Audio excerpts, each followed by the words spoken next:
Aquí, papi gatito. Leonardo da Vinci no fue solo el autor del cuadro más famoso del mundo. Estudió el cuerpo humano como nadie en su época. Inventó armas alucinantes. Diseñó máquinas voladoras imposibles en su tiempo.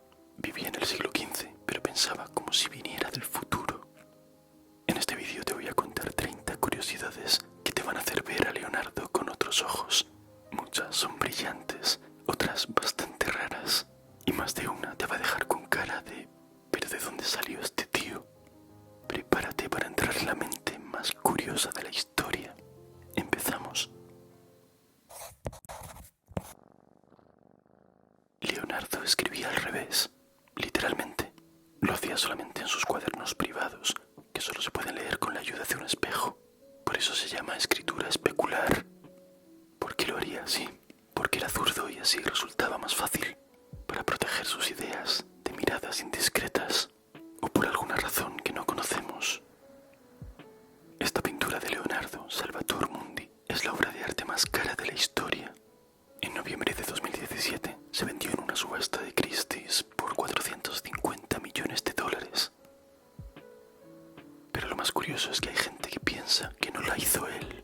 Entre otras cosas por este detalle, la esfera de cristal que sostiene el Cristo debería distorsionar lo que hay detrás, pero no lo hace. Y eso no es muy de Leonardo, con lo que le gustaban a él los reflejos y las distorsiones. De hecho, tenía una obsesión por los espejos, los reflejos y la luz. Usaba espejos planos o curvos para ver cómo se deformaban las imágenes y observar sus reflejos. Ponía objetos en agua o a la luz del amanecer solo para ver cómo se distorsionaban o cómo se dispersaba la luz. Lo que hacía no era solo observar el mundo, lo analizaba como si quisiera hackear la percepción humana.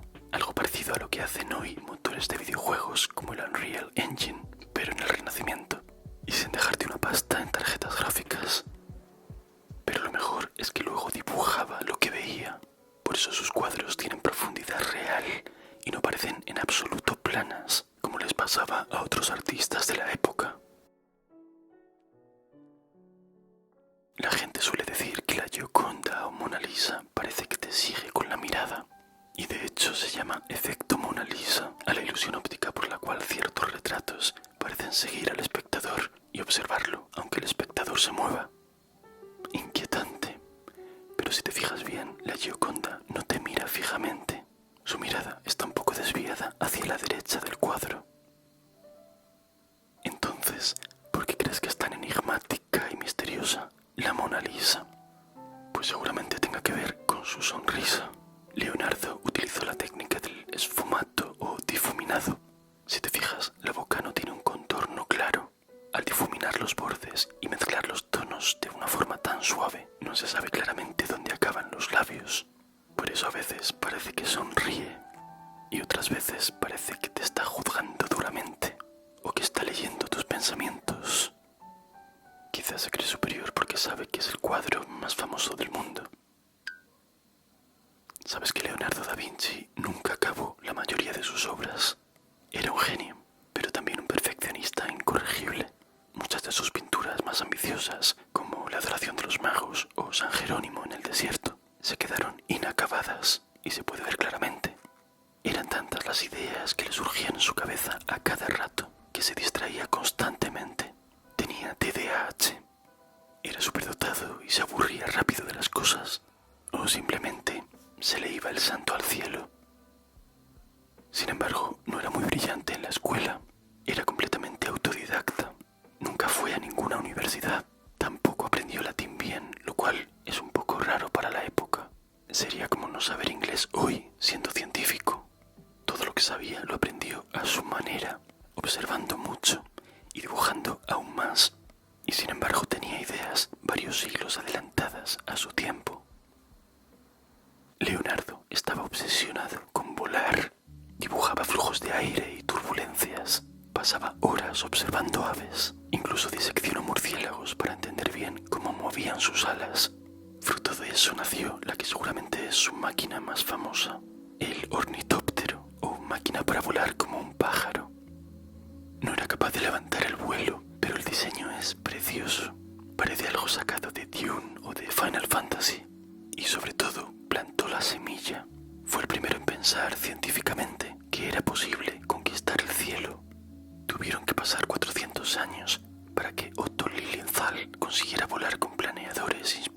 las aves, muy parecidos a su ornitóptero. Y unos años después, el primer avión motorizado de los hermanos Wright voló durante 12 segundos y recorrió 36 metros, haciendo realidad el sueño de Da Vinci. Es increíble la cantidad de cosas que están pasando a la vez en el cuadro de la Última Cena.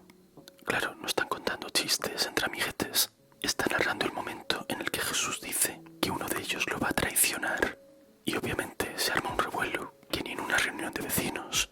Es una obra muy famosa por lo tremendamente expresiva que es. Todos los personajes son diferentes y casi puedes oírlos discutir y cuchichear sus chismecitos. La verdad es que es puro cine, o como darle al pause en una telenovela turca. Por cierto, fíjate en este discípulo que no dice nada y parece muy melancólico. ¿Quién dirías que es? No fue a la universidad y no tuvo una educación reglada, pero mientras otros debatían en latín sobre Aristóteles, Leonardo diseñaba prototipos de armas y estructuras complejas, como si fuera un ingeniero del siglo XXI, pero en el siglo XV y a la luz de una vela. Fíjate, estas son 5 máquinas de guerra o artilugios bélicos diseñados por él. El tanque blindado tenía cañones por todos lados y un caparazón oblicuo para esquivar los proyectiles enemigos. La ametralladora con 33 cañones, como una ametralladora Gatling, pero 400 años antes. La ballesta gigante medía lo mismo que una casa y podía lanzar incluso bombas. Intimidaba mucho. El carro con guadañas. Al avanzar, los caballos movían las cuchillas giratorias que ves ahí. Puro Mad Max, una auténtica locura. Y por último, el puente plegable. Se montaba en minutos y se recogía como un acordeón. Muy útil en medio de una batalla. Prácticamente inventó IKEA, pero en versión militar renacentista. En pleno siglo XV, Leonardo ideó un traje de buzo, con tubos, vejigas de aire y un sistema para respirar bajo el agua. También tenía una función militar. Lo propuso como defensa para sabotear barcos enemigos desde abajo. Y por si fuera poco, también inventó un robot. Sí, en serio. En 1495 diseñó un caballero mecánico, con armadura y todo, que podía mover los brazos, girar la cabeza y hasta sentarse.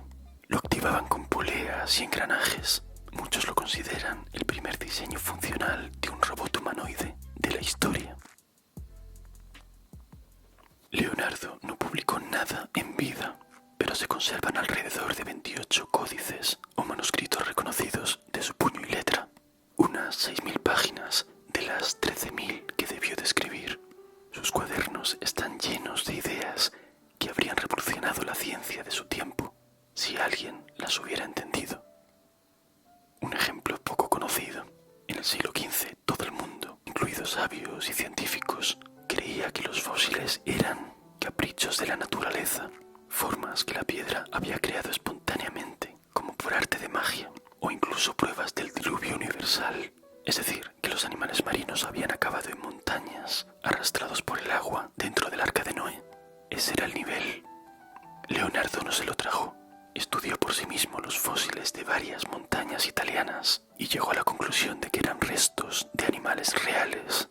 Una conclusión a la que la ciencia moderna no llegaría hasta casi 4 siglos más tarde. Leonardo dormía poco y por partes. Incluso algunos afirman que practicaba el sueño polifásico, o sea, dormir varias siestas al día en lugar de dormir del tirón por la noche. No está confirmado, pero hay pruebas de que trabajaba de noche muchas veces y que escribía ideas en mitad de la madrugada. Por ejemplo, en uno de sus cuadernos dice: a las 3 de la noche me levanté a estudiar la luna. Su mente no se apagaba nunca. Y ese insomnio resultó ser muy productivo, porque trabajar de noche a la luz de una vela afectó mucho a su forma de dibujar. Le permitía analizar mejor las sombras e hizo que se obsesionase aún más por el esfumato y por dar mucho contraste a las figuras. Un ejemplo claro es el San Juan Bautista, una de sus grandes obras. Fondo negro total y luz tenue que viene desde un lateral, como si estuviese en un estudio fotográfico. Puro dramatismo, digno de una película o de un anuncio de perfume moderno. Si te fijas, el rostro de San Juan Bautista es un poco Mona Lisa también. Tiene los mismos mismos rasgos suaves y angelicales y la misma sonrisa enigmática. Se cree que para ambos cuadros tomó como modelo a Gian Giacomo Caprotti, alias Salai, un joven aprendiz con quien mantuvo una relación muy estrecha. Salai entró en su estudio cuando solo tenía 10 años y Leonardo 38. Leonardo dice de él en sus cuadernos que era guapo, travieso y caótico. Vivieron juntos durante 25 años. En 1483 encargaron a Leonardo da Vinci una pintura para el altar de una iglesia de Milán. Seguramente esperaban que les pintase una escena religiosa dulce y celestial. Pero Leonardo debía de tener el día un poco emo, porque pintó una cueva oscura con niebla y rocas afiladas y unas figuras algo inquietantes dentro. Se llama la Virgen de las Rocas, pero podría perfectamente llamarse Las Minas de Moria del Señor de los Anillos. Era su cuadro favorito, una obra maestra tan adelantada a su tiempo que al cliente no le gustó nada. Pero no solo pintaba vírgenes y santos. En el Renacimiento los nobles y reyes organizaban espectáculos como carnavales, mascaradas y fiestas cortesanas de todo tipo. Era un símbolo de poder, como una mezcla entre propaganda, teatro y una competición de a ver quién la tiene más decorada. Leonardo, con su imaginación y técnica prodigiosas, llevó a otro nivel el diseño de decorados y efectos especiales. Creó escenarios móviles, dragones mecánicos, estrellas giratorias y hasta máquinas de niebla. Un día diseñó un león autómata que al llegar ante el rey se abría el pecho y soltaba flores. En realidad le gustaban esa clase de fricadas, mucho más que pintar angelitos y niños Jesús. Hay una frase de Leonardo que me vuela la cabeza, porque creo que anticipa el arte, la música y hasta el cine actual. Dice: si miras una pared manchada o piedras veteadas, podrás ver en ella paisajes, batallas, rostros monstruosos, figuras divinas, y con ellas podrás inspirarte para crear nuevas invenciones. No era una metáfora, era una recomendación real. Lo que quería decir era que el caos puede estimular la creatividad, que no tienes por qué limitarte a copiar la realidad tal y como es. Puedes interpretarla, dejar que tu mente juegue con lo que ves. Esto es ultramoderno. Piensa, no sé, en la improvisación musical, o en el cubismo de Picasso, o en los chefs modernos. Hoy todo el mundo habla sobre la creatividad, pero hace 500 años, cuando un artista era solamente un artesano que pintaba ángeles o vírgenes, esto era revolucionario. Y sin embargo, se esforzaba por representar el cuerpo de manera exacta. Tanto es así que diseccionaba cadáveres en secreto. Quería saber cómo se mueven los músculos al sonreír, cómo se tensa el cuello o qué hace el corazón al latir. Para entender el cuerpo humano, Leonardo realizó más de 30 disecciones. Sus dibujos anatómicos son tan detallados que aún hoy impresionan a los médicos. Los artistas hoy en día buscan en Google para encontrar referencias, pero los pros como Da Vinci diseccionaban como tiene que ser. Leonardo da Vinci fue pionero en entender cómo funcionaba el corazón. Los médicos medievales aún creían que la sangre se consumía en los órganos del cuerpo. Leonardo, sin tener título, lo vio mejor que ellos. Comprendió que el corazón era como una bomba mecánica. Describió cómo funcionan sus válvulas. Y no contento con eso, construyó modelos del corazón con vidrio, cera y agua para simular cómo fluía la sangre por dentro. Y llegó a la conclusión de que fluye en espiral por los ventrículos, lo que facilita mucho el bombeo. Es increíble, esto no se demostró científicamente hasta el siglo XX, con la ayuda de escáneres modernos.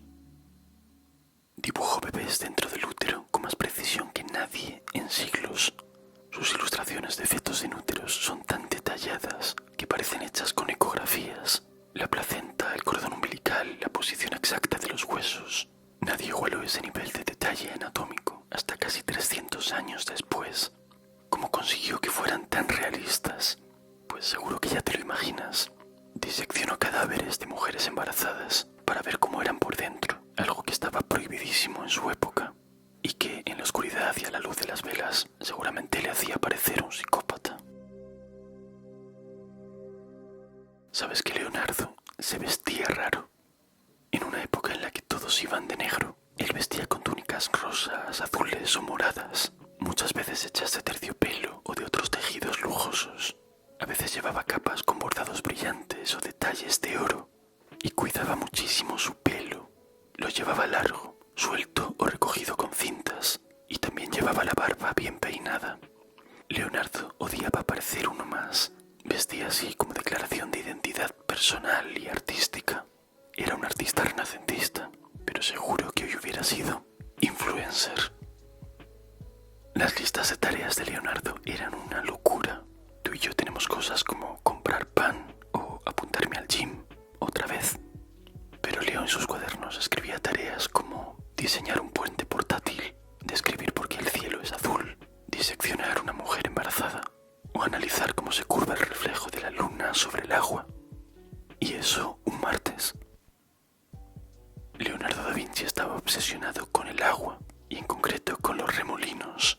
Pasaba horas observando ríos, estudiando cómo el agua formaba remolinos, espirales y ondulaciones, y dibujándolo, claro.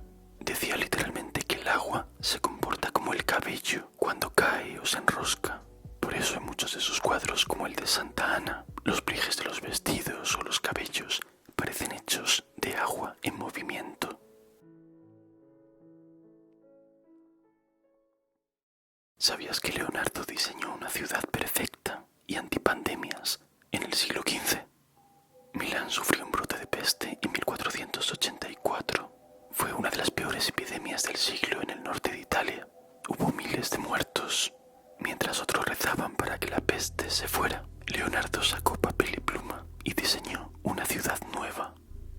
Tenía calles elevadas para separar el tránsito de personas y animales. También contaba con canales de ventilación, alcantarillado y sistemas para transportar agua limpia. Como suele pasar con las mejores ideas, nadie quiso financiarla y no se hizo.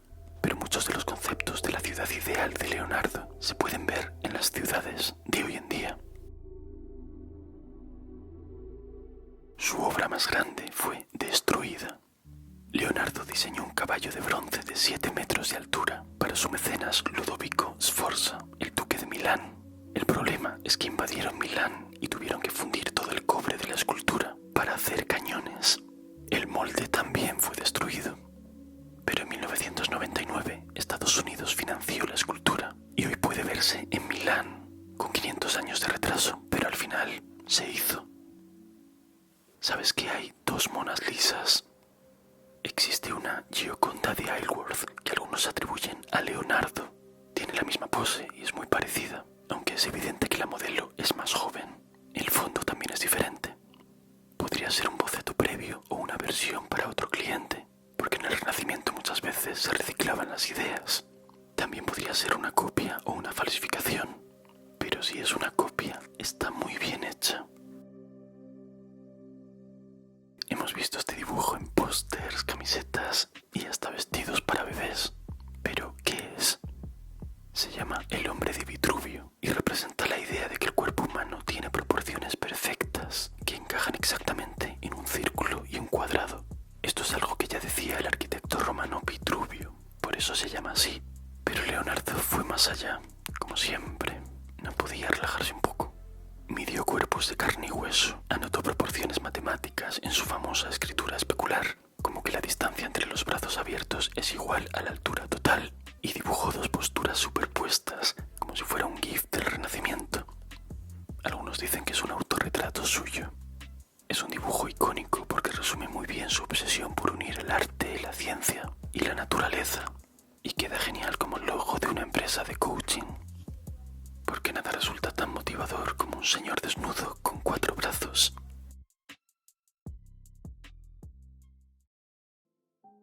Si has llegado hasta aquí, deja en los comentarios la palabra remolino. Y muchas gracias por ser un michicurioso del canal. Un abrazo muy especial para Tiago Nieva, Mirza, Shannon o los Caquitos MX.